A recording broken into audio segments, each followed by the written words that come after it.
अभी मैं एक प्रॉब्लम को डिस्कस करूंगा। इस प्रॉब्लम को जेईई मेन 2024, 2023, 2018 एंड 2005 में पूछा गया है। देखिए क्वेश्चन आपका क्या है कि a given object takes n times the time to slide down 45 degree rough inclined plane as it takes the time to slide down an identical perfectly smooth 45 degree inclined plane.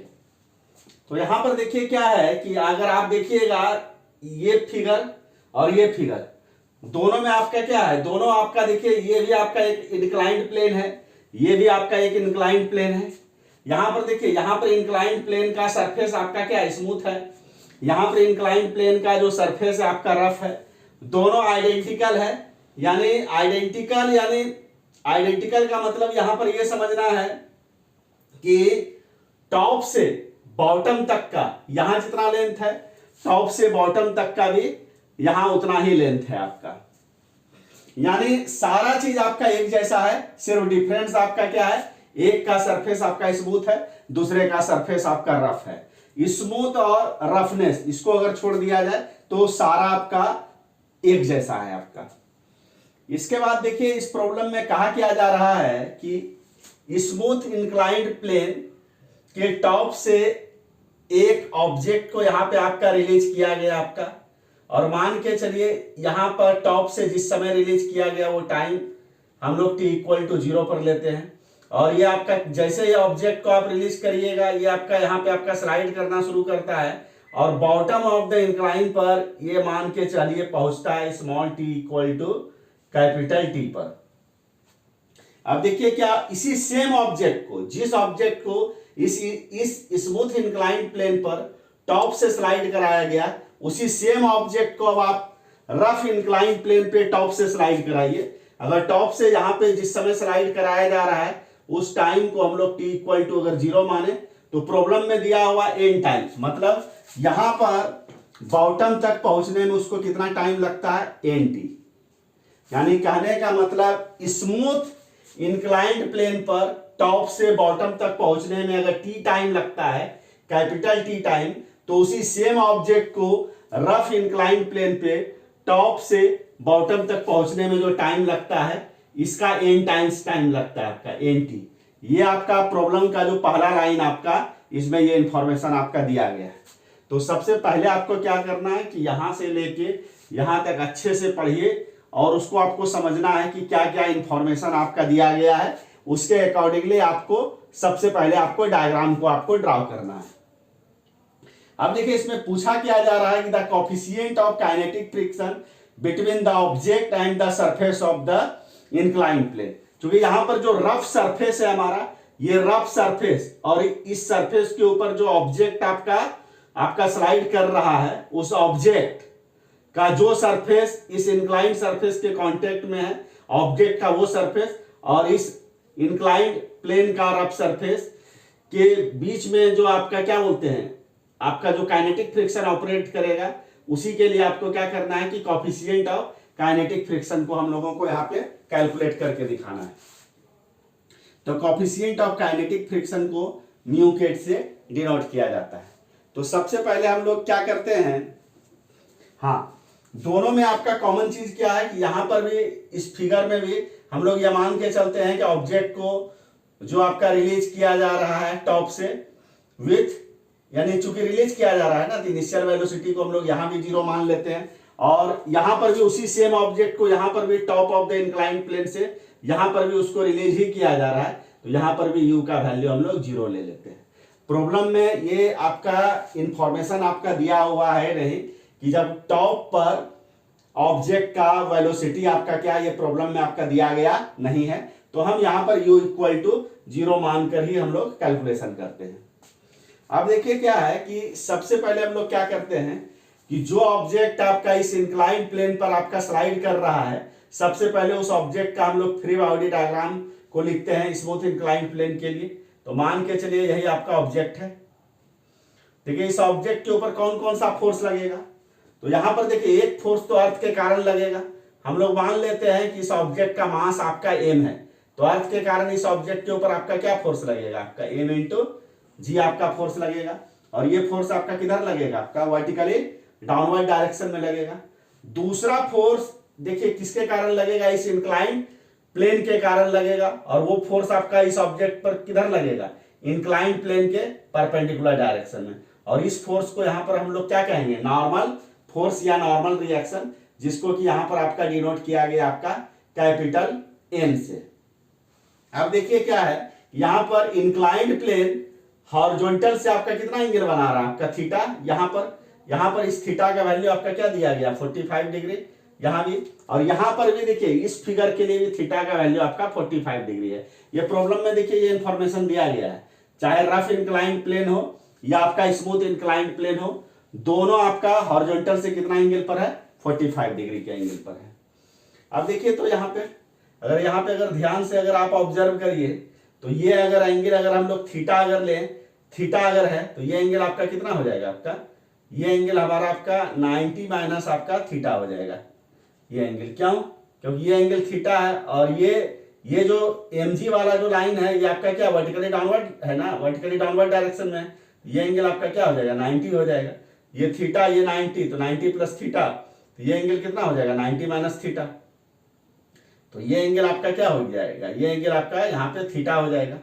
अब देखिए तो mg जिस line के साथ theta बना रहा है, इधर वाला कंपोनेंट आपका क्या हो जाएगा, आपका mg cos थीटा, और इधर वाला कंपोनेंट आपका क्या हो जाएगा, यहाँ पर आपका mg sin थीटा। हाँ, एक चीज यहाँ पे देखिए ध्यान रखना है कि चूंकि यहाँ पर आपका इंक्लाइन प्लेन का सरफेस आपका स्मूथ है, तो यहाँ पर आपका कोई भी आपका फ्रिक्शनल फोर्स आपका इस स्मूथ इंक्लाइंड प्लेन के कारण इस ऑब्जेक्ट के ऊपर आपका नहीं लगेगा। अब देखिए क्या है कि इस इंक्लाइंड प्लेन पर जो ऑब्जेक्ट का जो मोशन हो रहा है, तो ऑल द टाइम ये ऑब्जेक्ट आपका क्या है, इंक्लाइंड प्लेन के कांटेक्ट में है। तो चूंकि यहां पर ऑब्जेक्ट का इंक्लाइंड प्लेन के परपेंडिकुलर डायरेक्शन में कोई भी मूवमेंट आपका नहीं हो रहा है, यानी यहां पर क्या आपका इंक्लाइंड प्लेन के परपेंडिकुलर डायरेक्शन में ऑब्जेक्ट आपका क्या आपका रेस्ट में है। तो न्यूटन के फर्स्ट लॉ से इंक्लाइंड प्लेन के परपेंडिकुलर डायरेक्शन में इस ऑब्जेक्ट के ऊपर नेट फोर्स आपका क्या हो जाना चाहिए, आपका 0 हो जाना चाहिए। यानी कहने का मतलब हो गया कि आपका इधर जितना फोर्स होगा इधर भी उतना ही फोर्स होगा। तो यहाँ पर एक इक्वेशन हमारा आपका क्या लिखा गया, n equal to mg cos theta, this is equation 1।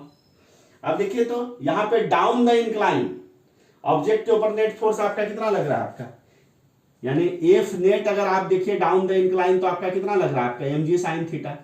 तो डाउन द इंक्लाइन अगर ऑब्जेक्ट का अगर एक्सेलरेशन को अगर निकालना चाहें तो न्यूटन के सेकंड लॉ से क्या होगा, जो फोर्स का जो नेट वैल्यू है उसको हम लोग इस ऑब्जेक्ट के मास से क्या करते हैं, हम लोग डिवाइड कर देते हैं।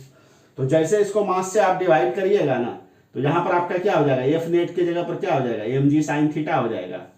और ये आपका क्या हो गया, स्मॉल m, तो m कैंसिल आउट हो जाएगा। तो ये देखिए तो ये आपका क्या हो गया, g sin थीटा हो गया।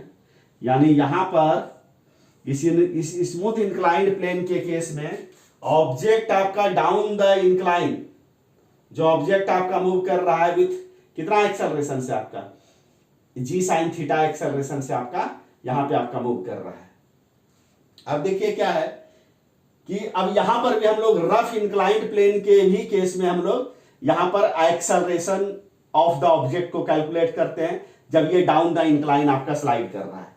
तो यहां पर भी देखिए, यहां पर भी जब आप फ्री बॉडी डायग्राम ऑब्जेक्ट का जब फ्री बॉडी डायग्राम को ड्रॉ करिएगा ना, तो यहां पर देखिए, यहां पर जो फोर्स आपका लगेगा, यहां पर भी सारा वो फोर्स तो आपका लगेगा ही लगेगा। सिर्फ यहां पर एडिशनल आपका एक फोर्स आपका क्या लगेगा, आपका यहां पर आपका एडिशनल एक फोर्स आपका लगेगा, आपका यानी काइनेटिक फ्रिक्शनल फोर्स आपका। तो यहां पर देखिए तो इस सरफेस के कारण इसके ऊपर नॉर्मल फोर्स, इस नॉर्मल फोर्स को यहां पर हम लोग, चूंकि यहां पर देखिए ये आपका रफ सरफेस है, वहां पर स्मूथ सरफेस था, तो नॉर्मल फोर्स को हम लोग यहाँ पे एक डिफरेंट वैल्यू मान लेते हैं, n डैश मान लेते हैं। इसके बाद देखिए अर्थ के कारण तो mg तो लगेगा ही लगेगा वर्टिकली डाउनवर्ड डायरेक्शन में, और n डैश वाला जो लाइन है ये mg के साथ कितना एंगल बनाएगा, आपका थीटा एंगल, यहां भी बना रहा था, यहां भी आपका बनाएगा। तो देखिए तो mg का एन डैश के अपोजिट डायरेक्शन में आपका कंपोनेंट आपका क्या हो जाएगा, एम जी कॉस थीटा, और डाउन द इंक्लाइन आपका क्या कंपोनेंट हो जाएगा, आपका एम जी साइन थीटा हो जाएगा। देखिए इसी एम जी साइन थीटा के कारण ये ऑब्जेक्ट आपका किधर आना चाहेगा, आपका डाउन द इंक्लाइन आपका आना चाहेगा ऑब्जेक्ट आपका। तो इसके ऊपर आपका क्या है, क्योंकि ऑब्जेक्ट आपका डाउन द इंक्लाइन आपका स्लाइड कर रहा है, तो इस ऑब्जेक्ट के ऊपर इस रफ इंक्लाइंड प्लेन के कारण अप द इंक्लाइन आपका क्या होगा, एक काइनेटिक फ्रिक्शनल फोर्स आपका लगेगा, जिसको हम लोग एफ के लिखते हैं। और एफ के इक्वल टू आपका यहां पर क्या हो जाएगा, म्यू के एन डैश हो जाएगा। और यहां पर भी अगर आप ध्यान से अगर आप ऑब्जर्व अगर करिए तो यहां पर भी ये ऑब्जेक्ट आपका इंक्लाइंड प्लेन के परपेंडिकुलर डायरेक्शन में आपका मूव नहीं कर रहा है, तो यहां पर भी एन डैश किसके बराबर हो जाएगा, आपका एम जी कॉस थीटा के बराबर हो जाएगा। अब यहां पर भी अगर देखिए डाउन द इंक्लाइन अगर इस ऑब्जेक्ट के ऊपर नेट फोर्स को अगर निकाला जाए, डाउन द इंक्लाइन यहां पर भी अगर नेट फोर्स को अगर निकाला जाए तो देखिए तो डाउन द इंक्लाइन आपका कितना है, एम जी साइन थीटा है। तो एम जी साइन थीटा को अगर प्लस लेंगे तो एफ के को क्या ले लेंगे, माइनस ले लेंगे, क्योंकि डाउन द इंक्लाइन वाले फोर्स को हम लोग प्लस ले रहे हैं, तो अप द इंक्लाइन को क्या लेना होगा, माइनस, क्योंकि एफ के आपका क्या है, अप द इंक्लाइन है, इसलिए यहां पर इसको माइनस एफ के ले लेते हैं। तो यहां पर क्या होगी आपका M G sine theta minus F के जगह पर क्या लिखिएगा, म्यू के एन डैश, म्यू के एन डैश, तो एन डैश की जगह पर क्या लिखेंगे, एम जी आपका क्या हो जाएगा, कॉस थीटा हो जाएगा। एम जी हम लोग कॉमन ले लेते हैं तो क्या हो जाएगा, साइन थीटा माइनस आपका क्या हो जाएगा, म्यू के आपका क्या हो जाएगा, कॉस थीटा हो जाएगा। यही आपका क्या हो जाएगा, एफ नेट हो जाएगा। और according to Newton second law of motion, इस ऑब्जेक्ट का डाउन द इंक्लाइन, क्योंकि नेट फोर्स आपका किधर है, आपका डाउन द इंक्लाइन है, तो न्यूटन के सेकेंड लॉ से एक्सेलरेशन भी आपका किधर होगा, डाउन द आपका इंक्लाइन ही होगा। और वो एक्सेलरेशन आपका कैसे निकलेगा, फोर्स को हम लोग किससे डिवाइड कर देंगे, सिंपली मास से। तो क्या हो जाएगा, M G sine theta minus आपका क्या हो जाएगा, म्यू के कॉस थीटा डिवाइडेड बाय आपका क्या हो गया, एम हो गया। एम एम यहाँ देखिए क्या हो जाएगा, कैंसिल आउट हो जाएगा। तो यहाँ देखिए तो क्या बचेगा, जी साइन थीटा माइनस आपका क्या हो गया, म्यू के कॉस थीटा हो जाएगा। यही आपका ये हो गया, यानी कहने का मतलब हो गया आपका स्मूथ इंक्लाइंड प्लेन पर जो ऑब्जेक्ट आपका डाउन द इंक्लाइन आपका स्लाइड करेगा आपका जी साइन थीटा एक्सेलरेशन से, और रफ इंक्लाइंड प्लेन पर ऑब्जेक्ट आपका डाउन द इंक्लाइन जो आपका स्लाइड करेगा आपका a equal to G multiplied by sine theta minus mu के कॉस थीटा, इतना एक्सेलरेशन से। और अगर आप यहां पे ध्यान से अगर ऑब्जर्व करिए तो थीटा भी यहां पर आपका क्या है, थीटा का भी वैल्यू आपका कांस्टेंट है और जी भी कांस्टेंट है। तो डाउन द इंक्लाइन आपका क्या होगा, स्मूथ इंक्लाइंड प्लेन हो या आपका रफ इंक्लाइंड प्लेन हो, दोनों ही केस में आपका क्या होगा, डाउन द इंक्लाइन ऑब्जेक्ट का एक्सेलरेशन आपका क्या होगा, कांस्टेंट होगा। तो चूंकि ऑब्जेक्ट का एक्सेलरेशन आपका कांस्टेंट है, तो हम लोग एक फार्मूला को हम लोग जानते हैं क्या, v इक्वल टू देखिए u प्लस एटी। क्योंकि देखिए u आपका क्या है, यहां पर दोनों फिगर के लिए u का वैल्यू आपका 0 है, तो v इक्वल टू क्या हो जाएगा, 0 प्लस एटी हो जाएगा यहाँ। तो v इक्वल टू आपका क्या हो जाएगा, आपका 80 हो जाएगा आपका। तो देखिए इस इक्वेशन से हम लोग ये कह सकते हैं कि एक्सेलरेशन का जो डायरेक्शन होगा ऑल द टाइम आपका वेलोसिटी का डायरेक्शन भी आपका क्या होगा, वही आपका होगा, क्योंकि यहाँ पे टाइम टी आपका एक पॉजिटिव कांस्टेंट है। तो टाइम टी के पॉजिटिव कांस्टेंट हो जाने से v और a आपका सेम डायरेक्शन में होगा। क्योंकि यहां पर देखिए a आपका ऑल द टाइम आपका किधर है, आपका डाउन द इंक्लाइन है, तो वेलोसिटी वेक्टर भी ऑल द टाइम आपका क्या होगा, डाउन द इंक्लाइन होगा। यानी यहां पर ऑब्जेक्ट का मोशन आपका क्या होगा, down the incline straight line path पर होगा, और यहां पर भी ऑब्जेक्ट का मोशन आपका क्या होगा, डाउन द इंक्लाइन आपका स्ट्रेट लाइन पाथ पर होगा। तो चूंकि देखिए चाहे ये फिगर लीजिए या ये फिगर लीजिए, दोनों फिगर में ऑब्जेक्ट का आपका मोशन डाउन द इंक्लाइन आपका हो रहा है विथ कांस्टेंट एक्सेलरेशन से, और दोनों फिगर में ऑब्जेक्ट का जो आपका पाथ ऑफ ट्रेवल है आपका स्ट्रेट लाइन है।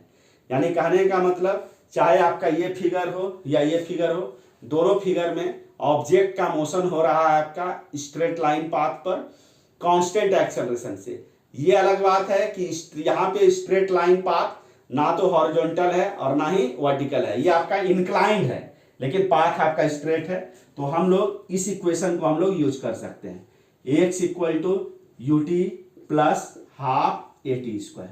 तो यहां पर जो स्मॉल एक्स देख रहे हैं ना, ये स्मॉल एक्स आपका है क्या, t इक्वल टू 0 से लेकर t equal to small t, मतलब यहां पर स्मॉल x जो है t इक्वल टू 0 से लेकर t इक्वल टू t के बीच में ऑब्जेक्ट का आपका डिस्प्लेसमेंट है, और u आपका क्या है, ऑब्जेक्ट का इनिशियल वेलोसिटी है, और a आपका क्या है, एक्सेलरेशन है।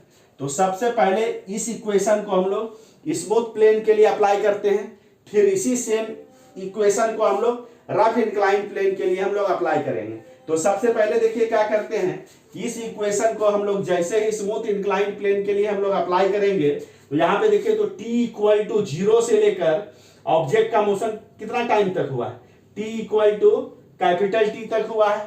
तो यहां पर देखिए, और यहां पे देखिए तो t इक्वल टू 0 से लेकर t equal to capital T तक ऑब्जेक्ट का डिस्प्लेसमेंट आपका क्या है, आपका l है।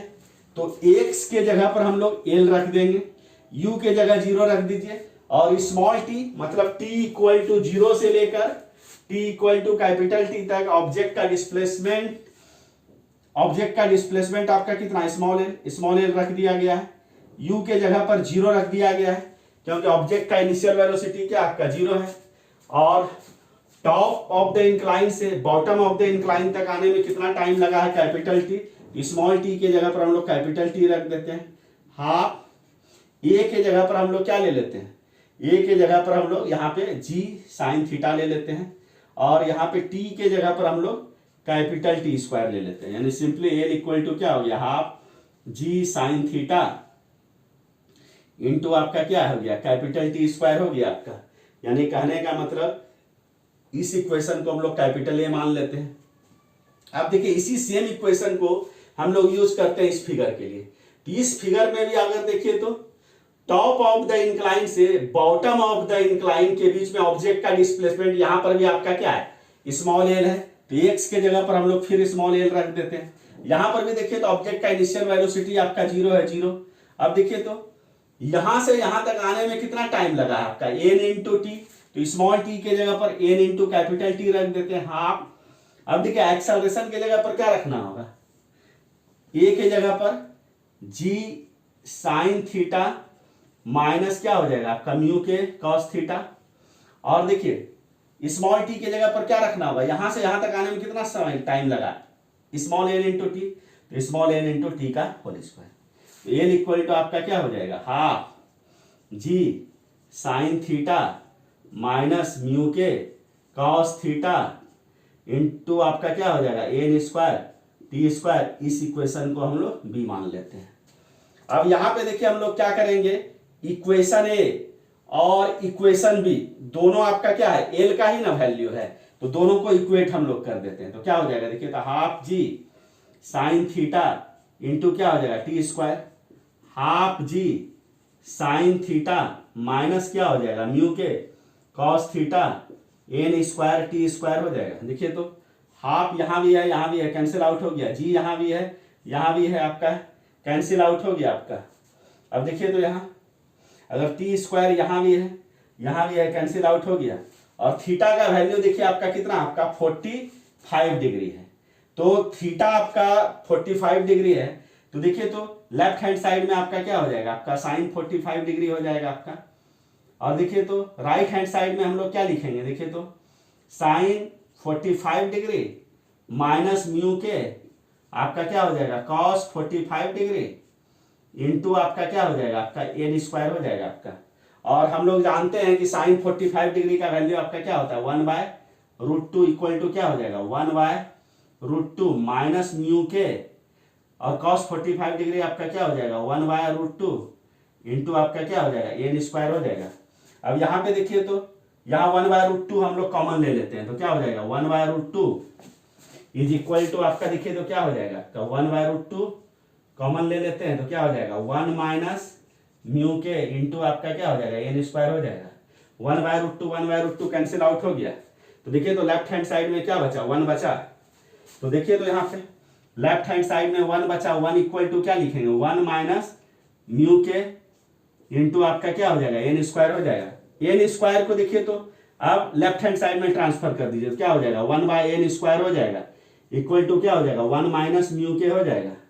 अब देखिए म्यू के को लेफ्ट हैंड साइड में ट्रांसफर कीजिए और 1/n² को राइट हैंड साइड में ट्रांसफर कर देते हैं तो म्यू के इक्वल टू क्या हो जाएगा 1 माइनस 1/n² हो जाएगा ये।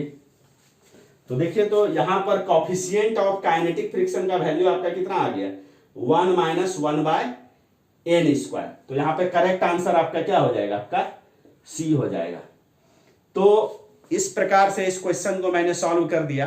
अगर इस क्वेश्चन के सॉल्यूशन को समझने में आपको कहीं भी किसी भी ढंग का डाउट आएगा तो आप कमेंट आप जरूर कीजिएगा।